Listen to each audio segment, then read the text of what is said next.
करेंगे net JRF के बारे में। नेट क्या है या जेआरएफ क्या है, इससे रिलेटेड सारी जानकारी हम इस वीडियो में जानेंगे। हम डिस्कस करेंगे व्हाट इज नेट या जेआरएफ, एलिजिबिलिटी क्राइटेरिया, इसके लिए एलिजिबिलिटी क्या रहती है, एज लिमिट क्या है, एग्जाम फीस क्या रहती है कैटेगरीज वाइज, एग्जाम पैटर्न क्या रहेगा, सिलेबस क्या रहेगा एंड क्वालिफाइंग मार्क्स क्या रहते हैं, ये भी कैटेगरीज वाइज मैं आपको इस वीडियो में एक्सप्लेन करूंगी। तो अगर आप नेट या जेआरएफ के बारे में जानना चाहते हैं, वीडियो को एंड तक पूरा देखिएगा। वीडियो स्टार्ट करने से पहले अगर आप चैनल पर फर्स्ट टाइम विजिट कर रहे हैं, चैनल को सब्सक्राइब कर लीजिएगा और बेल आइकन को भी प्रेस कीजिएगा। बेल आइकन को प्रेस करने से आपको नोटिफिकेशन टाइम से मिल सकेगा जब भी मैं कोई न्यू वीडियो अपलोड करूंगी। चलिए अब हम वीडियो स्टार्ट करते हैं। सबसे पहले हम बात करेंगे व्हाट इज नेट या जेआरएफ। नेट या जेआरएफ क्या है, यहाँ पर मैं आपको क्लियर कर दूं, जो नेट एग्जाम होते हैं वो 2 टाइप्स के होते हैं। एक तो होता है यूजीसी नेट एंड सेकंड होता है सीएसआईआर नेट। हम यहाँ पर बात करेंगे यूजीसी नेट की। यूजीसी नेट के बारे में हम इस वीडियो में जानेंगे। NET means national eligibility test and JRF का फुल फॉर्म होता है जूनियर रिसर्च फेलोशिप। अब ये एक तरह का एग्जाम है जो यूजीसी के लिए एनटीए के द्वारा कंडक्ट कराया जाता है। इट मीन्स अगर आप असिस्टेंट प्रोफेसर बनना चाहते हैं किसी गवर्नमेंट कॉलेज या यूनिवर्सिटी में, या फिर आप research fellow junior research fellowship means आप रिसर्च फील्ड में जाना चाहते हैं, पीएचडी आप करना चाहते हैं, तब आप नेट एग्जाम दे सकते हैं। यूजीसी नेट एग्जाम की बात चल रही है, सो यहाँ पर हम नेट एग्जाम एनटीए के द्वारा कंडक्ट कराया जाता है, नेशनल टेस्टिंग एजेंसी के द्वारा। नेशनल लेवल का एग्जाम है, ऑल इंडिया से कैंडिडेट इस एग्जाम में बैठ सकते हैं, ये एग्जाम दे सकते हैं।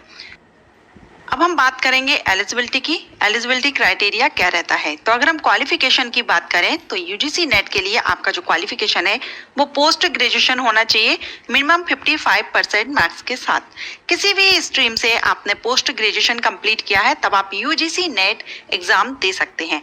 ये जो परसेंटेज है वो जनरल कैटेगरीज के लिए है। अगर आप रिजर्व कैटेगरी से बिलोंग करते हैं तो आपकी जो परसेंटेज है मिनिमम 50% होना चाहिए, तभी आप ये एग्जाम दे सकते हैं। अब हम बात करेंगे एज लिमिट की।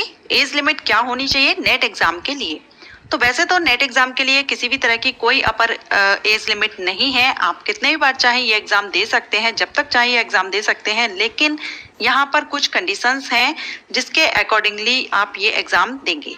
जैसे कि अगर आप जेआरएफ के लिए करते हैं तो यहाँ पर जेआरएफ के लिए एज लिमिट रखी गई है 30 इयर्स फॉर जनरल कैटेगरीज के लिए, 33 इयर्स फॉर ओबीसी कैंडिडेट के लिए and 35 years for SC ST candidate के लिए।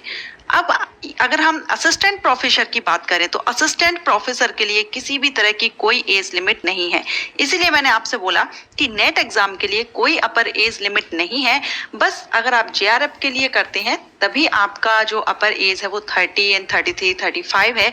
लेकिन अगर आप ये जो एज है वो क्रॉस कर जाते हैं तो उसके बाद भी आप एग्जाम दे सकते हैं और असिस्टेंट प्रोफेसर या लेक्चरर आप बन सकते हैं। ओके, सो ये एज लिमिट की बात हुई। अब हम बात करेंगे एग्जाम फीस की। आप जो नेट एग्जाम देते हैं यूजीसी नेट एग्जाम, इसके लिए आपको एप्लीकेशन फीस पे करनी होती है। तो ये फीस क्या रहती है, जनरल कैटेगरीज के लिए ये 1000 होती है, ओबीसी कैंडिडेट के लिए 500 रुपए एंड एससी एसटी कैंडिडेट के लिए 250 रुपए एप्लीकेशन फीस होती है। जो आपको एग्जामिनेशन फीस है ये आपको पे करनी होती है। ठीक, अब हम बात करेंगे एग्जाम पैटर्न की। एग्जाम पैटर्न किस तरह से रहता है, तो सबसे पहले हम देख लेते हैं जो एग्जाम है वो 2 पेपर होते हैं। इसमें paper first and paper second. Exam आपका ऑनलाइन लिया जाता है, कंप्यूटर बेस्ड रहता है, कंप्यूटर पर ऑनलाइन एग्जाम होगा। और ये जो एग्जाम है वो हिंदी एंड इंग्लिश दोनों ही लैंग्वेजेस में आप दे सकते हैं, जिसमें भी आप सुइटेबल हो उस लैंग्वेज में आप ये एग्जाम दे सकते हैं। इन जो क्वेश्चंस आपके आते हैं वो ऑब्जेक्टिव टाइप क्वेश्चन रहते हैं, एमसीक्यूज टाइप रहते हैं। 4 ऑप्शन आपको दिए जाते हैं एंड माइनस मार्किंग इसकी अगर हम बात करें तो इसमें कोई भी माइनस मार्किंग या नेगेटिव मार्किंग नहीं होती है। आप अगर आंसर गलत देते हैं तब भी आपका माइनस मार्किंग नहीं होती है, या आप आंसर नहीं देते हैं, छोड़ भी देते हैं, तब भी आपका किसी भी तरह का कोई भी मार्क्स माइनस नहीं होता है। और अगर हम एग्जाम की टाइमिंग की बात करें तो 3 घंटे की टाइमिंग रहती है। 2 पेपर के लिए आपको 3 घंटे का टाइम दिया जाता है, एमसीक्यूज टाइप्स क्वेश्चन रहते हैं। ठीक है, अब हम बात करेंगे पेपर फर्स्ट और पेपर सेकंड में आपको कितने क्वेश्चंस कितने मार्क के किए जाते हैं। तो जो पेपर फर्स्ट रहता है उसमें आपसे जो क्वेश्चन किए जाते हैं 50 क्वेश्चंस रहते हैं एंड इसके लिए जो मार्किंग की जाती है वो 100 मार्क्स के टोटल 50 क्वेश्चंस हैं। इट मींस आपका जो एक क्वेश्चन रहेगा वो 2 मार्क्स का रहता है। ठीक है। एंड जो पेपर सेकंड रहता है उसमें 100 क्वेश्चन रहते हैं 200 मार्क्स के। तो इसमें भी एक क्वेश्चन 2 मार्क्स का रहता है। टोटल 300 मार्क्स के 150 क्वेश्चन आपसे किए जाते हैं, जिसके लिए आपको टाइमिंग 3 घंटे की 3 आवर्स की दी जाती है। अब हम जानेंगे पेपर फर्स्ट का सिलेबस क्या रहता है, आपसे किस किस टॉपिक पर किस तरह से क्वेश्चन आपसे किए जाते हैं।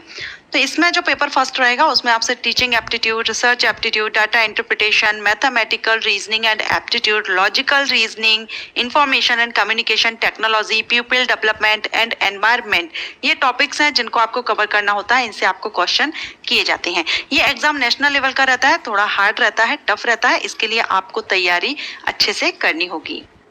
वहीं अगर हम पेपर सेकंड की बात करें, पेपर सेकंड में आपका जो सिलेबस है वो क्या रहेगा, किस तरह के क्वेश्चंस रहेंगे, तो इसमें बहुत सारे सब्जेक्ट्स रहते हैं। आपने जिस भी सब्जेक्ट को चूज किया है उससे रिलेटेड क्वेश्चन आपसे किए जाते हैं, जिसके 100 क्वेश्चन, ज्यादा क्वेश्चन आपका जो भी सब्जेक्ट है उसी से ही किए जाते हैं।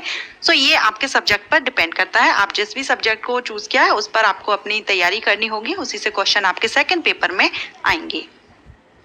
अब हम बात करेंगे क्वालिफाइंग मार्क्स के बारे में।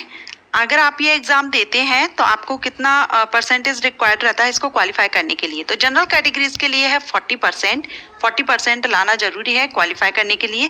And SC ST OBC PWD candidate के लिए रिलैक्सेशन रहता है 35% का। 35% आपके दोनों पेपर का मिला करके आपका ये परसेंटेज रिक्वायर्ड है क्वालिफाई करने के लिए। कट ऑफ एक अलग बात है, कट ऑफ कितना जाता है वो एक अलग बात है, लेकिन क्वालिफाई करने के लिए आपका 40 एंड 35% आना जरूरी है। अब हम बात करेंगे कि नेट एग्जाम देने के बाद JRF या असिस्टेंट प्रोफेसर जो बनना चाहते हैं वो किस तरह से सिलेक्ट किए जाते हैं। तो अगर आपकी रैंकिंग अच्छी आती है तो जो टॉप रैंकिंग में जो कैंडिडेट रहते हैं उनको सिलेक्ट कर लिया जाता है JRF के लिए।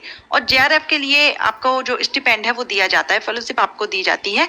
ये जब आप JRF रहते हैं तो वहाँ पर आपको थोड़ा कम रहती है, 26,000 लगभग आपकी रहती है, 30,000 रहती है। लेकिन जब आप 2 साल बाद जब आप JRF के बाद आप SRF बनते हैं तो वहाँ पर आपकी जो फेलोशिप है वो बढ़ जाती है और 35 या 36,000 पर मंथ तक ये आपको मिलती है। सो ये एक अच्छा एक ऑप्शन है आपके लिए। आपको यहाँ पर एक तरह से स्कॉलरशिप मिलती है, आपको अपनी आगे रिसर्च फील्ड में आप जाना चाहते हैं तो वहाँ पर आप अपनी स्टडी कंटिन्यू रखते हैं, रिसर्च करते हैं, तो वहाँ उसके लिए आपको यहाँ पर स्कॉलरशिप गवर्नमेंट की तरफ से दी जाती है। तो इसलिए अगर आप नेट एग्जाम दे रहे हैं या आप देना चाहते हैं तो आप ये कोशिश कीजिए तैयारी आपकी अच्छी और आप एक अच्छी रैंक आप ला सकें, जिससे आपके पास दोनों ही ऑप्शंस रहते हैं। आप JRF में जा सकते हैं और नेट क्लियर करने के बाद आप असिस्टेंट प्रोफेसर भी